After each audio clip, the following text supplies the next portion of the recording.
যদিও এই আঁচনিখনৰ লগত জড়িত নহয়, আমি ইলেকশ্যনৰ আগত বা বিশেষকৈ যোৱাবাৰ স্কুটি দিওঁতে আমি এটা কথা ঘোষণা কৰিছিলোঁ যে অহাবাৰৰ পৰা 75% পোৱা ছোৱালীহে স্কুটি পাব।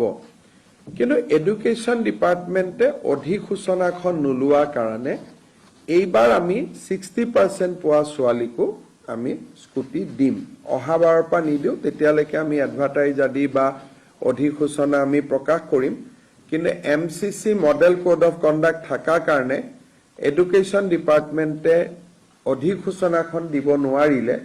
সেইকাৰণে বহুতে হয়তো ক'ব পাৰে যে আমাৰ লগততো গভৰ্ণমেণ্ট অৰ্ডাৰ নাই, গতিকে মন বেয়া হ'ব পাৰে। সেইকাৰণে এইবাৰ আমি আপ টু 75% নকৰি 60% ছোৱালীকো আমি স্কুটি দিম। প্ৰায় 50,000 ছোৱালীয়ে এইবাৰ স্কুটি পাব।